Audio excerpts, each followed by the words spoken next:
What starts here changes the world. I have a few suggestions that may help you on your way to a better world. And while these lessons were learned during my time in the military, I can assure you that it matters not whether you ever served a day in uniform. It matters not your gender, your ethnic or religious background, your orientation, or your social status. Our struggles in this world are similar, and the lessons to overcome those struggles and to move forward, changing ourselves and changing the world around us, will apply equally to all. So here are the 10 lessons I learned from basic SEAL training that hopefully will be of value to you as you move forward in life.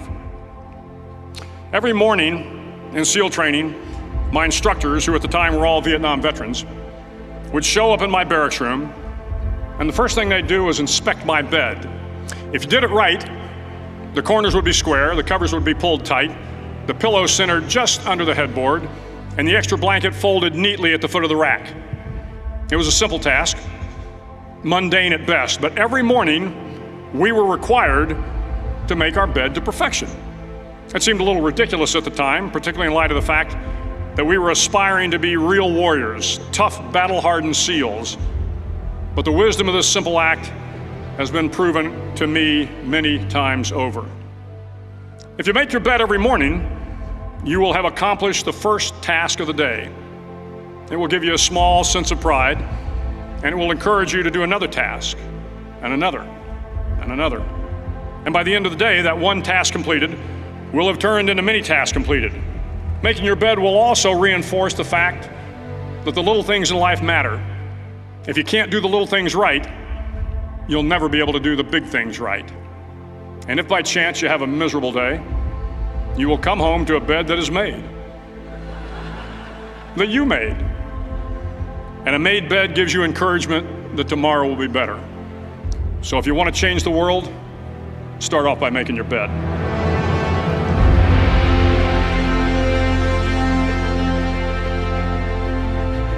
During SEAL training, the students are all broken down into boat crews. Each crew is 7 students, 3 on each side of a small rubber boat, and 1 coxswain to help guide the dinghy. Every day your boat crew forms up on the beach and is instructed to get through the surf zone and paddle several miles down the coast.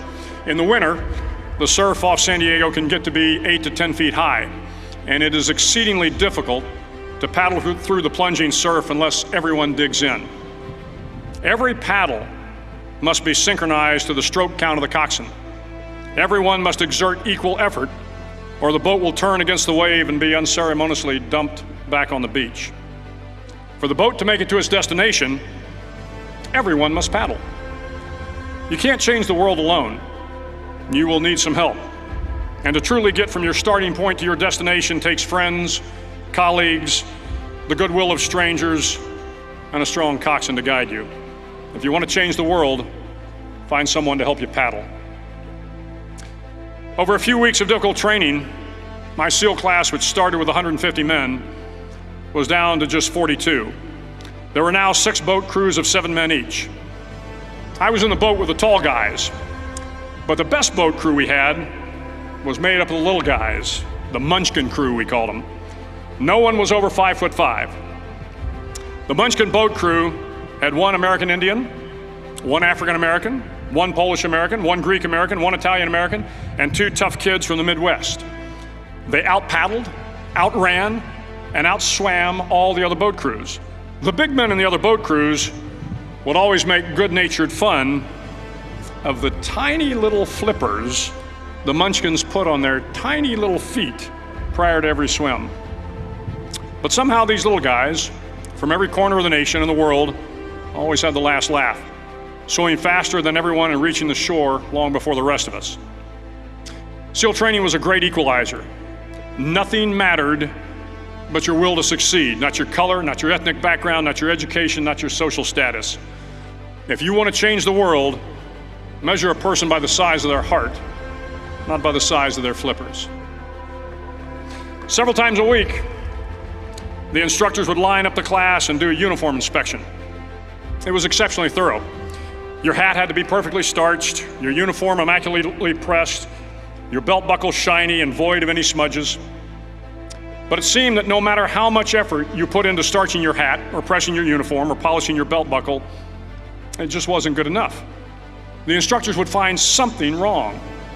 For failing uniform inspection, the student had to run, fully clothed, into the surf zone, then wet from head to toe, roll around on the beach until every part of your body was covered with sand. The effect was known as a sugar cookie. You stayed in the uniform the rest of the day, cold, wet, and sandy.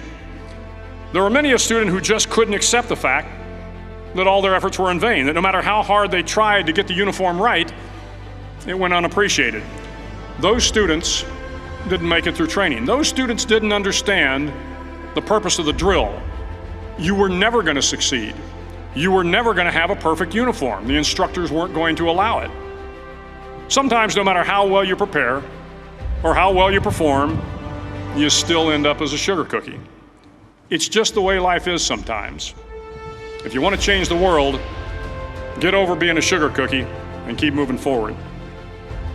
Every day during training, you were challenged with multiple physical events: long runs, long swims, obstacle courses, hours of calisthenics, something designed to test your mettle. Every event had standards, times you had to meet. If you failed to meet those times, those standards, your name was posted on a list, and at the end of the day, those on the list were invited to a circus. A circus was 2 hours of additional calisthenics, designed to wear you down, to break your spirit, to force you to quit. No one wanted a circus. A circus meant that for that day, you didn't measure up. A circus meant more fatigue, and more fatigue meant that the following day would be more difficult and more circuses were likely. But at some time during SEAL training, everyone made the circus list. But an interesting thing happened to those who were constantly on the list. Over time, those students who did 2 hours of extra calisthenics got stronger and stronger. The pain of the circuses built inner strength and physical resiliency. Life is filled with circuses. You will fail. You will likely fail often. It will be painful. It will be discouraging. At times, it will test you to your very core.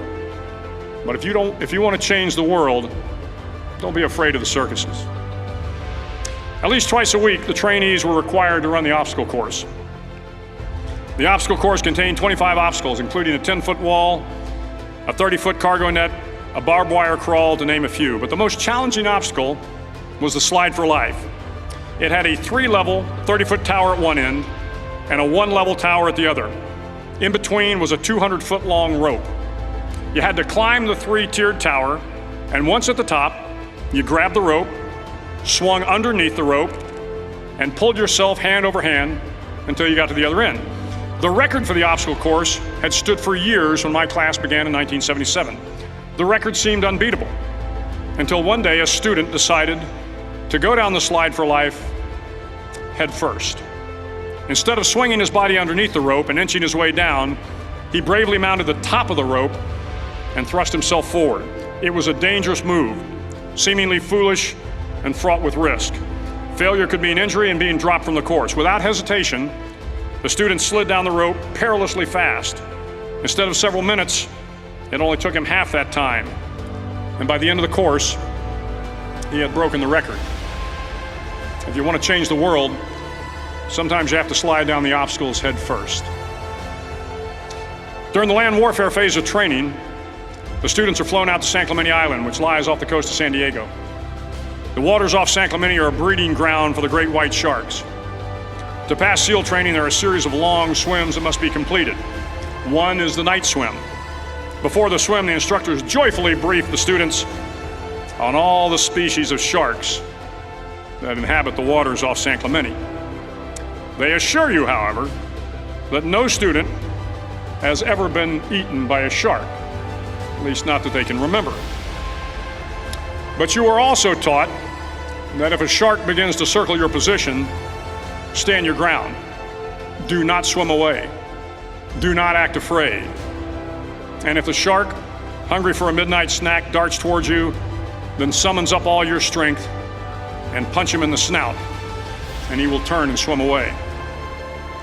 There are a lot of sharks in the world. If you hope to complete the swim, you will have to deal with them. So if you want to change the world, don't back down from the sharks. As Navy SEALs, one of our jobs is to conduct underwater attacks against enemy shipping. We practice this technique extensively during training. The ship attack mission is where a pair of SEAL divers is dropped off outside an enemy harbor and then swims well over 2 miles underwater, using nothing but a depth gauge and a compass to get to the target.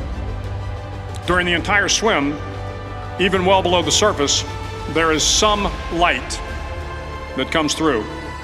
It is comforting to know that there is open water above you. But as you approach the ship, which is tied to a pier, the light begins to fade. The steel structure of the ship blocks the moonlight. It blocks the surrounding street lamps. It blocks all ambient light. To be successful in your mission, you have to swim under the ship and find the keel, the center line, and the deepest part of the ship. This is your objective. But the keel is also the darkest part of the ship, where you cannot see your hand in front of your face, where the noise from the ship's machinery is deafening, and where it gets to be easily disoriented, and you can fail. Every SEAL knows that under the keel, at that darkest moment of the mission, is a time when you need to be calm, when you must be calm, when you must be composed, when all your tactical skills, your physical power, and your inner strength must be brought to bear. If you want to change the world, you must be your very best in the darkest moments. The 9th week of training is referred to as Hell Week. It is 6 days of no sleep, constant physical and mental harassment, and one special day at the Mud Flats. The Mud Flats are an area between San Diego and Tijuana where the water runs off and creates the Tijuana Sloughs, a swampy patch of terrain where the mud will engulf you. It is on Wednesday of Hell Week that you paddle down to the Mud Flats and spend the next 15 hours trying to survive this freezing cold, the howling wind, and the incessant pressure to quit from the instructors.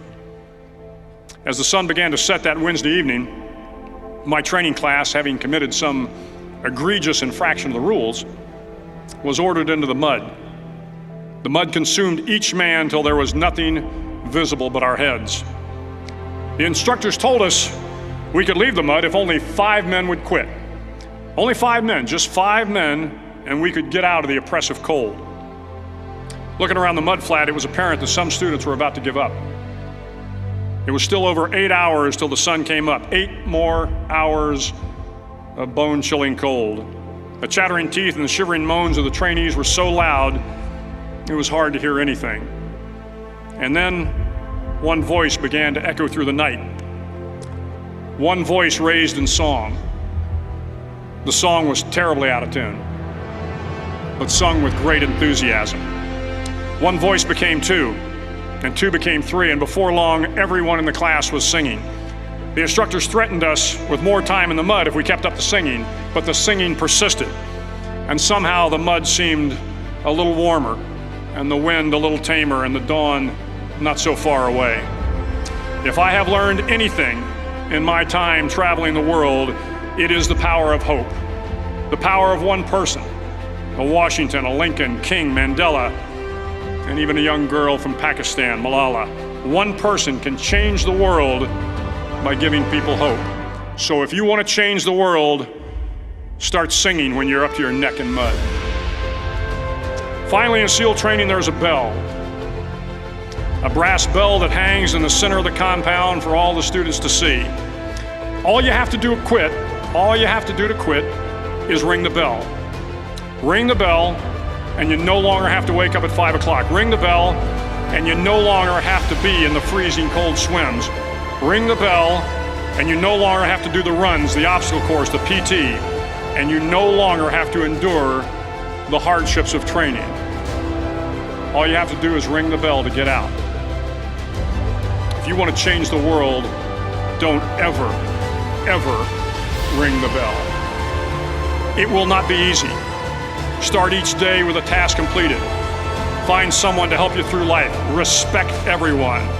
Know that life is not fair and that you will fail often. But if you take some risks, step up when the times are the toughest, face down the bullies, lift up the downtrodden, and never, ever give up.